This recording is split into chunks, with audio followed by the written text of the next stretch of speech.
Hey there, welcome, I'm Belle. And if you are a new teacher, if you work with children and you're having a hard time planning your lessons and organizing everything, this video is definitely for you. But if you're not a new teacher, but you want some new ideas on how to plan a lesson or just a new lesson plan, this video is also for you, so stay tuned. But before we do that, please make sure to subscribe to my channel. I put a new video every single Friday and I do accept requests. So leave in the comments below what other videos you guys want me to do next. And give this video a thumbs up, subscribe. Also follow me on Instagram and Twitter, and I do accept requests over there as well. So yeah, without further ado, let's go right into the video. This video is for new teachers who work with children who don't have a lot of experience planning lessons. So if you are in that category, this video is definitely for you. If you're not a new teacher, but if you want some ideas on how to plan a lesson, if you're curious to see how I plan a lesson, stay tuned because this video is for you too. Also, if you teach teenagers or adults and you want me to make a video on that, on how to plan a lesson for teenagers or adults, leave in the comments below and give this video a thumbs up so that I know that you're going to watch. So the first thing that I have in mind, that I keep in mind whenever I plan a lesson, is the number of students.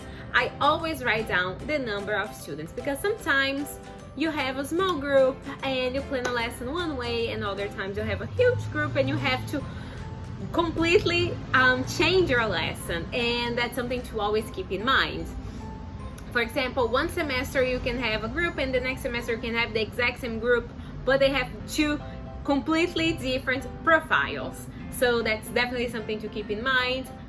You know, the number of students, that's something that I always write down. So write down the number of students. After that, you have to complete the aim of the lesson. When you complete the aim of the lesson, when I was starting out, I had a huge problem completing the aim of the lesson because I never knew what to write there, until one day a huge friend of mine came to me and said, okay, whenever you write the aim of the lesson, you have to complete this sentence. And the sentence is, by the end of the lesson, I want my students to be able to, and then that's how you complete the aim of the lesson. So the aim, the word aim, can be replaced with the sentence, by the end of the lesson, I want my students to be able to, and how you finish that sentence is how you complete the aim of the lesson. So after she told me that completely changed my changed my mind on how to complete the aim of the lesson. So I don't know, that's something that really helped me out, so I hope it helps you guys as well. After I complete the aim of the lesson, I write down the anticipated problems that might occur during the lesson. So for example, if you have talkative students or I don't know, students who don't usually do their homework or things like that, write down over there. Because whenever you plan a lesson, you can always think of those problems and how to manage them. So that's something that I always keep in mind, and it's great, especially if you are going to be observed. So I have a video on lesson observation, so please watch that because that's like a huge, it was like a huge milestone for me until I got comfortable with that. So please watch that video if you're going to be observed soon, and yeah, I hope it helps you out as well. So I always put the anticipated problems in that area and it helps me a lot. After that, if I teach really young students, I put circle time or circle moment, which is like 5 to 10 minutes of the lesson. It's a very important moment for me because I like to sit down with my students, ask them how they are, and if they have any news to tell me. Just, you know, a little bit of a chatting moment with my students, especially if they are little. I feel like that's really, really important for us to bond, and that's an English moment as well, so they're able to, you know, speak English. And it's something that we do every class. It's a routine, and you know how kids need to have a routine in class. After that, if they're older students who have homework every class, I check homework instead of making a circle. So I check homework after circle time / homework correction. I have contextualization moment. This is something that I do most of the time when contextualizing something. I usually put a picture on the board and I ask them what they can see, and I write their ideas around the picture. The picture that I choose depends on the lesson, of course, because it's a contextualization, so the picture depends on what the lesson is about. Again, whenever choosing a picture or whenever choosing, you know, a different contextualization, try to think of the aim of the lesson and if it's going to help you get there, because I know that time management is a huge problem whenever planning a lesson, so keep that in mind. So after that, I have a lead-in activity or a vocabulary activity. Usually it's like for children, I usually work with vocabulary before the lead-in. So I show them some pictures and I drill. I have a little bit of a drilling moment with them.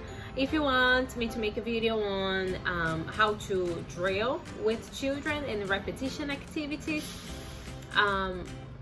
again, just leave in the comments below. I'd be happy to make a video on that. After I work on vocabulary, I go, I have a listening activity or again a lead-in moment, which is going to take me to presentation moment. So in presentation moment, I present basically the grammar point of the lesson or the target language of the lesson.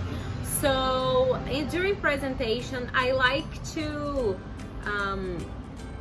save like 10 minutes for presentation, usually 10 minutes, to talk about it and to drill some sentences and ask them to repeat some sentences a little bit so that they can get used to the language. I love both whole group and individual drilling because I feel like both of them are very, very important whenever you are presenting something. And again, drilling is a practice. It's a very, very controlled practice, but it's already a practice. I do it immediately after the presentation moment. So again, I have the presentation moment, and right after the presentation moment, I start drilling the sentences with my students.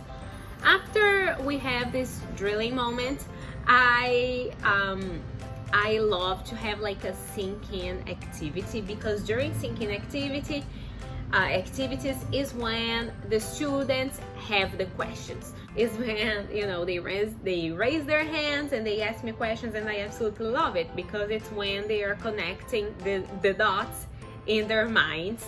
So sinking in, if you don't know what it is, it's a controlled practice, not as controlled as drilling, but it is still very controlled, like a fill in the gaps activity or complete the sentences with the words in brackets or things like that.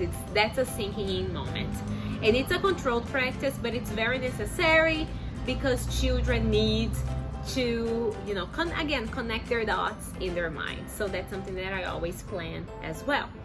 If the book doesn't bring a sinking in activity, I find one online, print it out, and ask my students to do it. After this moment, I like to have a less controlled practice. With that said, the less controlled practice is something that they can think on their feet, but again, using the target language. And In the end of the lesson, of course, during production moments, I love to have a production moment that's personalized. So I really like to, just keep in mind that by the end of the lesson you should be able to let them be free to really personalize an activity, and you can obviously choose how you're going to do that. And again, if you want a video on personalized activity, personalization moments, please leave in the comments below, because I'd be happy to do that. So I do prepare my lesson on presentation, practice, and production moments, but I try to include games and a lot of personalization, also contextualization, drilling, a lot of drilling. I'm a huge fan of drilling, and yeah, I like to, make my lessons fun as much as possible, and this is how I usually plan my lesson.